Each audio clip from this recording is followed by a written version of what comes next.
Love जिहाद के बाद ट्रेन जिहाद, और ये बात हम नहीं कह रहे बल्कि सोशल मीडिया पर वायरल हो रहे वीडियो ये पूरी तरीके से संकेत दे रहे हैं और लोग इसे ट्रेन जिहाद का नाम दे रहे हैं।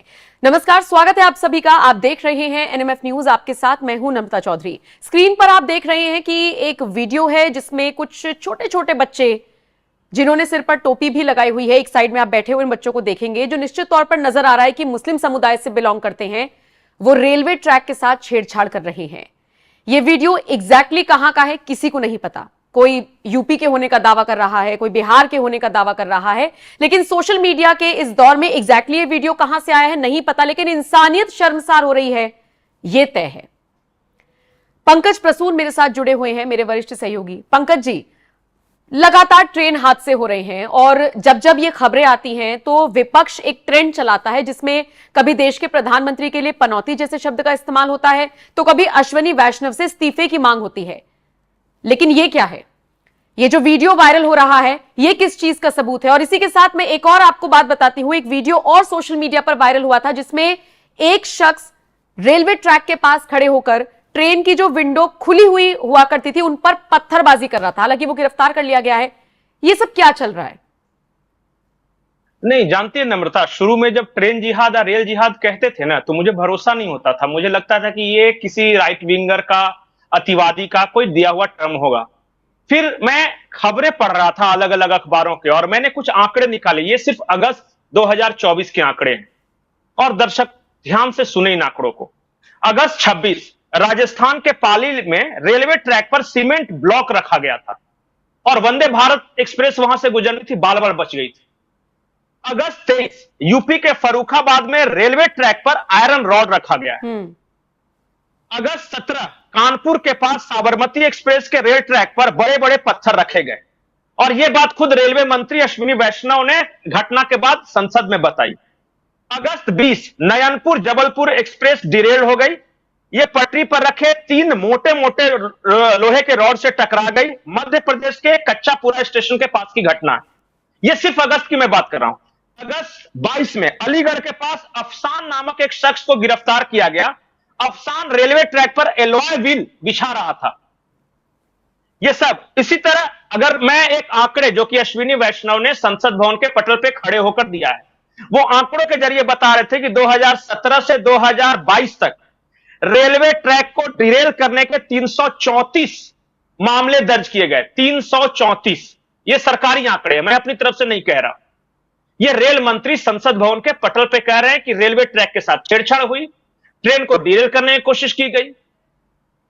अगर ये सारे आंकड़े जो कि अखबारों में छपे हो, मैं अपनी तरफ से कुछ नहीं बता रहा हूं, मैं फिर भी मान लेता कि ये किसी एंटी सोशल एलिमेंट्स का काम हो सकता है, लेकिन सारे के सारे में जो आरोपी हैं वो एक खास समुदाय के हैं। दूसरी और महत्वपूर्ण बात, अभी कुछ दिनों पहले टेलीग्राम पे एक वीडियो संदेश वायरल हुआ है और वीडियो संदेश है फरकतुल्लाह गौरी का।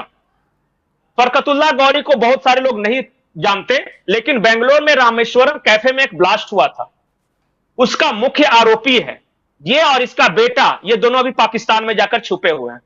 उस टेलीग्राम वीडियो संदेश में फरकतुल्लाह गौरी क्या कह रहा है अपने भारत में मौजूद स्लीपर सेल से कि तुम रेलवे ट्रैक को निशाना बनाओ, प्रेशर कुकर बम ले जाकर रेलवे के अंदर धमाके कर दो, पेट्रोलियम पाइपलाइन पर हमला करो और हिंदू नेताओं को निशाना बनाओ। ये 4 उसके मैसेज है जो कि बहुत वायरल हो रहे हैं। अगर हम तक ये मैसेज पहुंचे हैं तो उसके स्लीपर सेल्स तक जरूर पहुंचे होंगे। और एनआईए का दावा यह है कि फरकतुल्लाह गौरी का स्लीपर सेल नेटवर्क बहुत मजबूत है और बहुत दिनों पहले जब अक्षरधाम मंदिर पर हमला हुआ था, गुजरात वाला अक्षरधाम मंदिर, वहां भी यही फरकतुल्लाह गौरी जो था ये मुख्य साजिशकर्ता बताया गया था।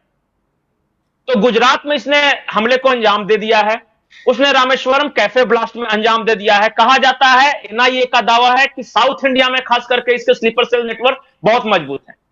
तो अगर ये अपने स्लीपर सेल्स को यह आदेश दे रहा है कि ट्रैक को नुकसान पहुंचाओ, पत्थर रखो, एलॉय व्हील रखो, लोहे के रॉड रखो, ये सब कह रहा है, डिरेल करो ट्रेनों को, सिग्नल से छेड़छाड़ करो, और उसके बाद ये सारी घटनाएं, मैंने सिर्फ अगस्त की घटनाएं बताई हैं। लेकिन पंकज जी, तो क्या पंकज जी, ट्रेन जिहाद अगर कोई करना चाह रहा है या ये टर्म अगर फ्रीक्वेंटली यूज हो रहा है तो ट्रेन जिहाद किसके खिलाफ है?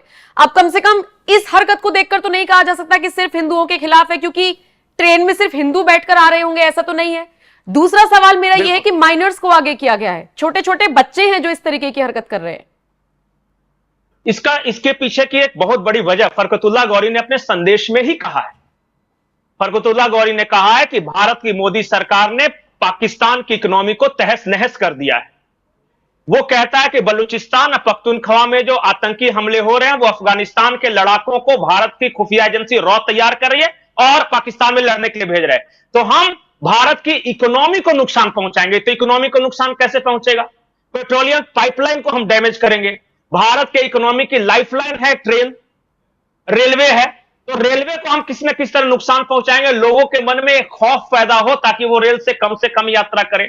वो गुड्स ट्रेन को नुकसान पहुंचाने की बात कर रहा है कि जो फ्रेट कॉरिडोर बना रहे हैं उसमें किस तरह का डैमेज करो। आपने एक बात तो हमेशा देखा है कि हमारे यहां चर्चा भी होती है कि ट्रेन टकरा गई, इतने पैसेंजर मर गए, लेकिन मालगाड़ियों के साथ जो नुकसान होता है वो उतनी चर्चा नहीं होती। ये सारी घटनाएं बता रही है कि इसमें से 60 to 70% घटनाएं मालगाड़ी डिरेल करने की है। ये मैं आंकड़े के साथ बता रहा हूं, मैं कोई ऐसे हवा में नहीं बता रहा हूं। तो भारत की इकोनॉमी को भी हम डैमेज करेंगे, वहां खौफ का वातावरण पैदा करेंगे। इससे क्या हुआ कि वहां की इकोनॉमी सफर करती है फिर। और ये मैंने कुछ नहीं कहा है। अच्छा, एक बात और है कि बहुत सारे लोगों को एक आतंकवादी का नाम नहीं याद होगा, मंजर इमाम नाम था उसका, और उसका एक भाषण वायरल हुआ था जिसमें वो कह रहा था कि भारत से नॉर्थ ईस्ट को जोड़ने वाली जो ट्रेन लाइन है ना, रेलवे ट्रैक, उसमें हम इतना मलबा भर देंगे कि वो डिटैच हो जाएगा। चिकन नेक जो कि भारत को नॉर्थ ईस्ट से जोड़ता है, चिकन नेक को हम काट देंगे। ये 2018 में ही मंजर इमाम बोल के निकल गया है। मतलब मैं ये नहीं कह रहा हूं कि सारे लोग ऐसे कर रहे हैं, लेकिन एक जहनियत तो है ना, एक सोच तो है ना कि ऐसे किया जा सकता है। अगर मंजर इमाम खुलेआम भाषण दे रहा तो कई सारे लोग ऐसे होंगे जो भाषण न देते होंगे, ये कर भी रहे होंगे। मैं मान के चल रहा हूं कि 5% 7% लोग अगर इस तरह से मोटिवेट हो रहे हैं। आपने बहुत सही कहा कि ये छोटे बच्चे क्यों? दो वजह है। छोटा बच्चा जो होता है वो ज्यादा रिस्क टेकिंग होता है। भारत के कानून के अनुसार इसे कम सजा मिलती है। आतंकवादियों के लिए इसे ट्रेन करना ज्यादा आसान हो जाता है। एक मैच्योर जो सोच समझ करने वाला जो नागरिक है, मान लिया 30 वर्ष के बाद आप उतना ज्यादा इन्फ्लुएंस नहीं होंगे क्योंकि आप आगे पीछे सब कुछ सोचेंगे। ये जो लड़के हैं ना, इनको कुछ नहीं लगता है। इनको सिर्फ एक बात बता दो कि तुम ट्रेन जिहाद करोगे, अल्लाह खुश हो जाएगा और वहां 72 हुरे मिलेगी या भरपेट बिरयानी मिलेगी, तो आ जाएगा कोई कसाब की तरह मरने। ये होता है। ये सब जो बच्चे हैं, ये जो तस्वीर है, जो वीडियो आप दिखा रहे हैं, उत्तर प्रदेश के किसी जगह का बताया जा रहा है, मुझे नहीं पता कि कहां का है, लेकिन सोशल मीडिया में इसी तरह कह के वायरल हो रहा है कि बिहार या उत्तर प्रदेश का है, कहीं का हो, लेकिन ये भारत का अगर है तो बेहद खतरनाक है। और जो तमाम घटनाएं घट रही हैं, 334 कम आंकड़े नहीं होते जो अश्विनी वैष्णव ने बताया, 334।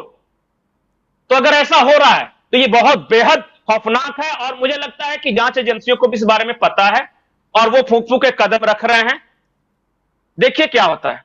ठीक है, अब तो ये वीडियो आप देख रहे हैं, ये चर्चा आपने सुनी और पूरी खबर को आपने विस्तार से जाना। जरा बताइए कमेंट सेक्शन में आप इस खबर को लेकर और इस तरीके की घटनाओं को लेकर क्या राय रखते हैं। नमस्कार।